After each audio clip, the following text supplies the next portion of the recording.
We are now moving to the next session, and here we have two guest lecture. The first guest lecture is on acute liver failure in children, what's new? And we are having here none other than Professor Anil Dhawan, who is a world leader in pediatric hepatology. He is currently based at King's College Hospital, where he is the director for the Pediatric Liver, GI and Nutrition Center, as well as Movat Labs. We are very thankful for Professor Dhawan for sharing his time today and to listen to his expert talk. Over to you, Professor Dhawan. Ladies and gentlemen, thank you very much, Vishwa, for the kind introduction. It gives me great pleasure to share my experience with you all. Some of you must have heard part of this talk already. You can only have so many new things in every few months. Rather than focusing on every single new thing, I've just focused on what could the future look like for treatment of liver failure. Hence, I called this talk as Bridging Therapies to Transplantation or Recovery and What's New There. These are my disclosures. I have divided the talk to give you a rationale of liver assist devices. What can we learn from adult experience? Why should we consider hepatocyte transplantation? And what is the current experience? And how do we set up the first human clinical trial? This slide is important for us to understand how acute liver failure has changed with the introduction of liver transplantation. So if you look at before 1977, there was no liver transplantation, and majority of our patients presenting with acute liver failure died. That's 72% mortality without transplantation. Mid 80s and early 90s, when liver transplantation established, what you see here is there is a massive increase in transplantation, and transplant survivals have gone up to 58% or patient requiring transplantation. So survival, spontaneous survival dropped from 28 to 15, while deaths dropped from 72 to 28. What was filling this gap was liver transplantation. Now, what we have to remember here is liver transplantation is an artificial event. What I mean artificial event is liver transplant depends on the availability of the organ. When the availability of organ is there and patient in the treating team thinks needs a transplant, patient gets a transplant. There are so many prognostic criteria that has been developed. You know most of them. And you also know that most of them or all of them are not 100%.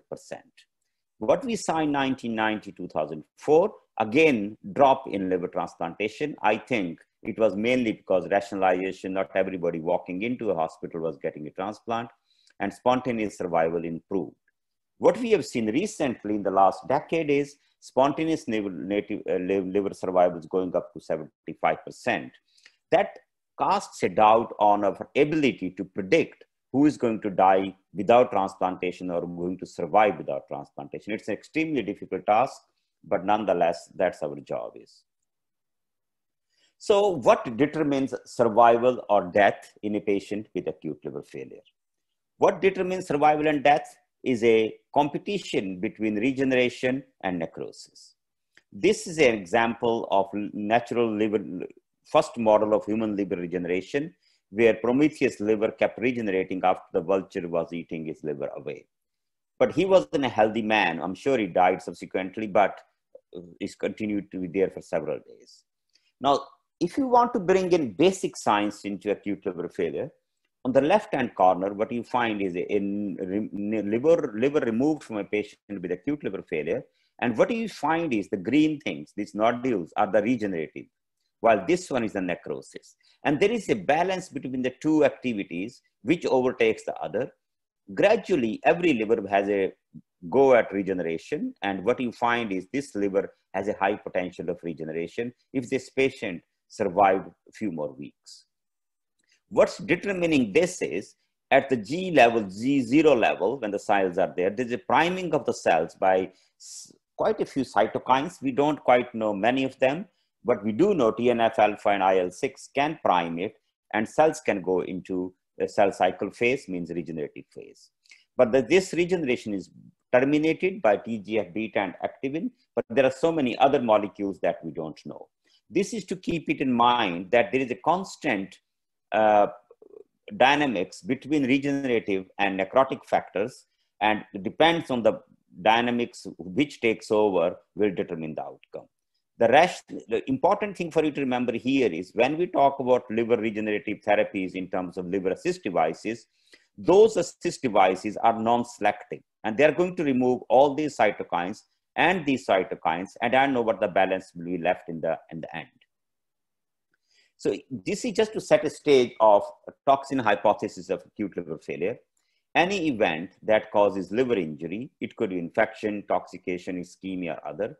This leads to toxin concentration in the liver, in the blood, and these are the named toxins. There are several that we don't know, but these has been identified over several decades that these toxins get concentrated on our blood.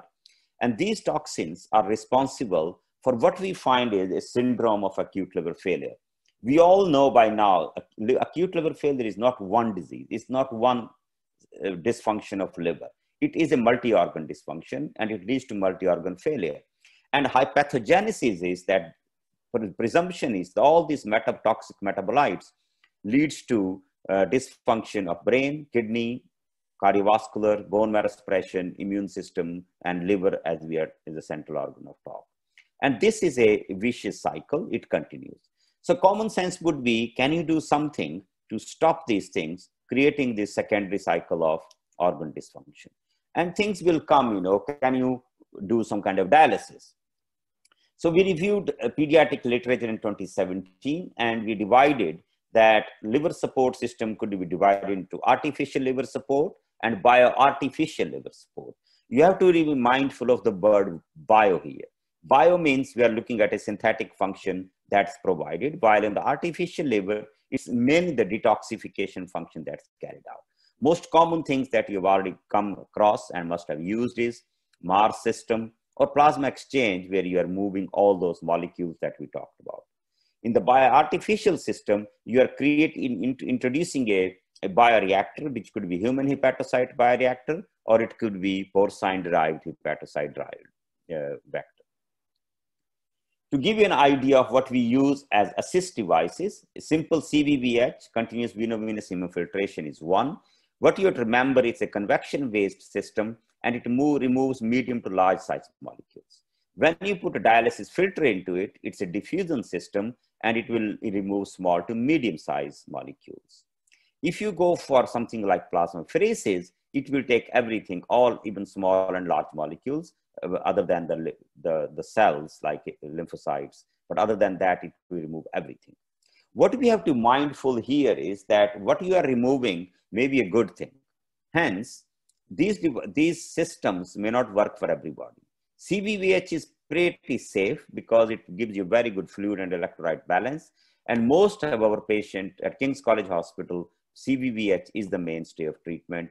We rarely use plasma exchange for patients, particularly if you suspect autoimmune disease or non-A to E, rarely, but main system what we use is CVVH, and that's mainly for renal support.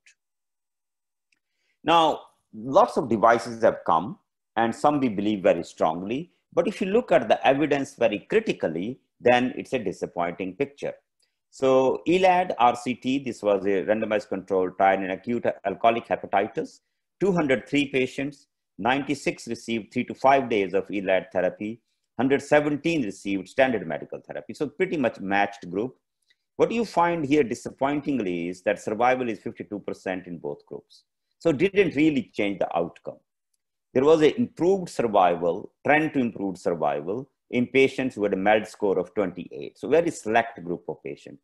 But overall blanket, the treatment wasn't that effective. Similar, another technique called Sarse-Ball. There's also a similar technique. It's a bioartificial device, which had 176 patients randomized, 147 with acute liver failure, 27 with primary non-function.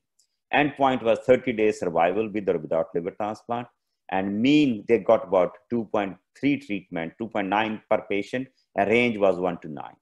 But if you look at the survival was 89% and 80% in the control group. So post-transplant survival was 89 and 80% control also got better. Hence, your intervention wasn't really effective. Mars system has been in place for about 20, 25 years now, and some people very strongly believe in it. So the study that has taken it further in a scientific way is a French data from 16 French centers. It was a multi-central study, 53 patients randomized to Mars and 49 to standard medical care. 6 months overall survival, 85% versus 76%. 6 months paracetamol-induced liver failure survival was 85% versus 68%, 0.4 p-value still. But 75% of the patients were transplanted within 24 hours. So it begs the question, when you are trying to evaluate a technology and within 24 hours, your endpoint is reached, you can't say that the technique is going to work or not. Hence, these are the real problems in doing studies in acute liver failure patients. So hats off to these people who have spent so much time, energy, money into these things just to prove the point that it may work, it may not work, and there is more work to do. So to summarize the clinical trials, I'm talking of trials, not anecdotal experience, because some of you in the audience will say, oh, in my experience, it works. But if your trial was properly statistically powered, then yes, then I will take that. But if you say, oh, we did it and the child did very well, I think that's your luck and the child's luck. So this is 5 trials involving 718 patients in acute liver failure or acute alcoholic hepatitis. None delivered a positive survival value. There were several factors attributed to it. That was a design flaws, which you can always blame the statistician. But the cost was in excess of $500 million, $500 million in excess, and keep counting. So lessons from these studies, what we have found is that literature is poor, there are historical controls, there are few RCTs and none in children. Go and Google trialgovernment.org, you won't find a single trial, prospective randomized trial in children. Here, the biggest problem that has come is liver transplantation has entered the field, and it's an artificial event. And particularly when you have a cadaver, living donor availability, then it becomes more difficult because the timing could be further artificially modified then. So what could be the next step? Now, it's not new, it's going on for 10, 15 years, but why I'm calling it new? Because it's not still widely practiced. So acute liver failure auxiliary transplant, we find in our hospital this is the best treatment. This cartoon shows that liver support is provided by the right or the left lobe of the liver in a failing liver. And what you find here in this representative slide, that at 2 weeks, if you look at patient's liver was doing minimal, while the graft liver was doing most of the work. If you look at fast forward this, 1 year, this patient have 2 livers. Patient's own liver is much bigger than the graft. What we have done here is stopped immunosuppression in a few months, and we show the biopsy recovery of the liver as well. The point I'm trying to make here is, in our experience, more than 70% native liver regeneration within 1 year. Now, it has 2 questions. One, are we over transplanting? Means that if these patients were properly supported, did all of them need an auxiliary liver even? But we are so nervous because liver transplantation is available and nobody in their sane mind is going to say, oh, let's take a chance. So it is extremely difficult. And doing the studies of natural history in the institutions that have all the state-of-the-art facilities is also difficult because all those institutions tend to have liver transplantation also, most of the places. So it's very difficult to give the natural history of acute liver failure these days. It's possible that this auxiliary transplantation does provide some support, which without that patient would have died. And once the patient has gone over the hump, that patient's support is no more required. And that is more likely the explanation.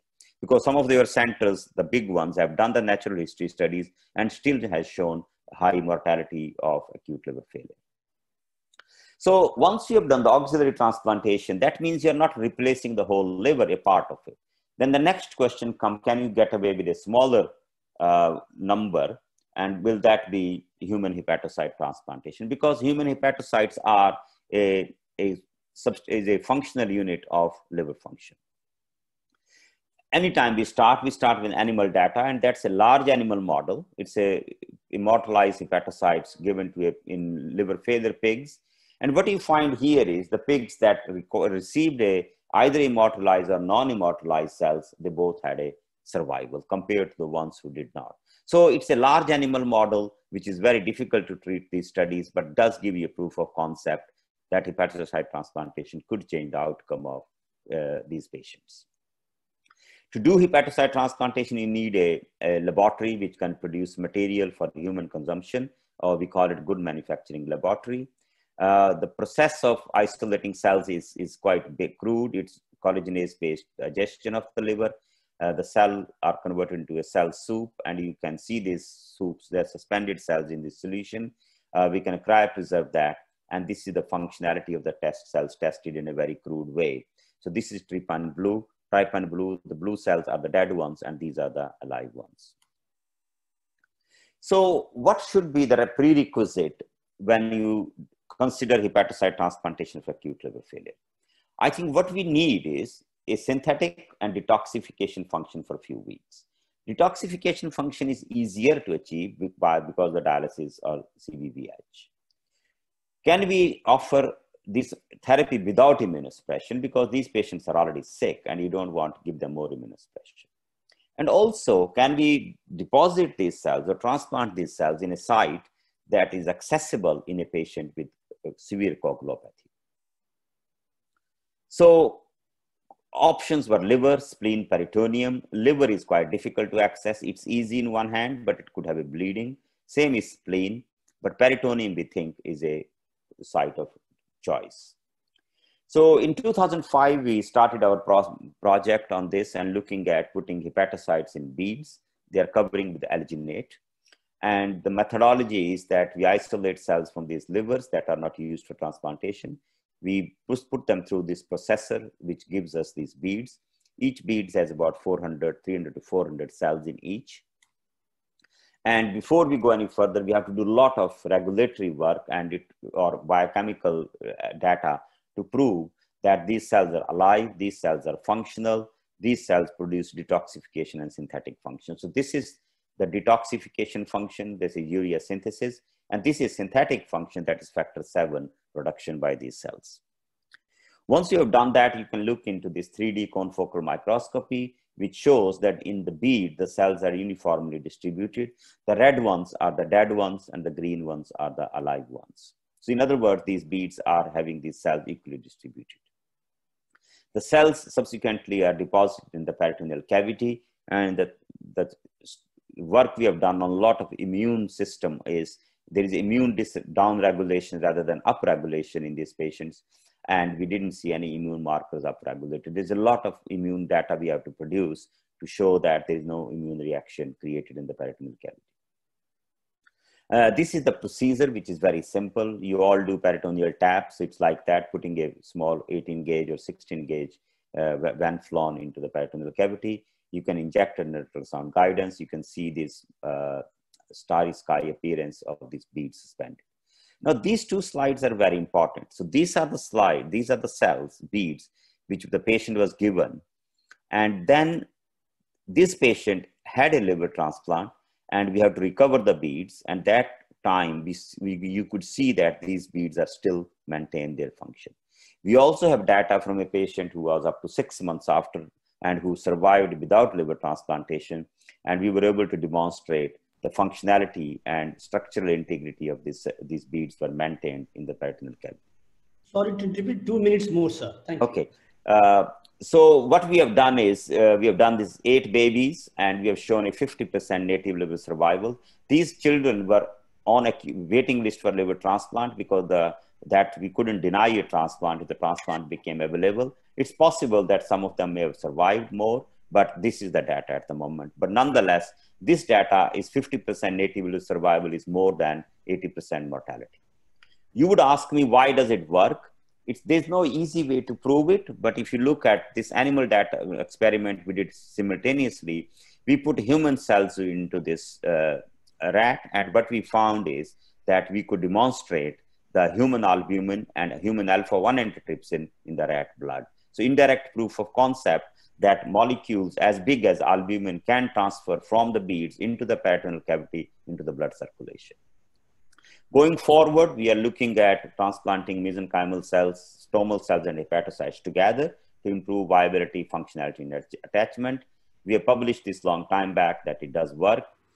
So key points are liver assist devices, they appear nude, but they're still not proven. Hepatocyte similarly has some promise, but needs a prospective trial. I think what I want to send a message is developing clinical trials is a real challenge. Hence case studies or personal experience continues. So I would like to thank my colleagues in the lab, my surgical colleagues, radiology department, NHSBT that provide organs, and all the funding bodies that are in the middle. I thank you very much for listening to me again.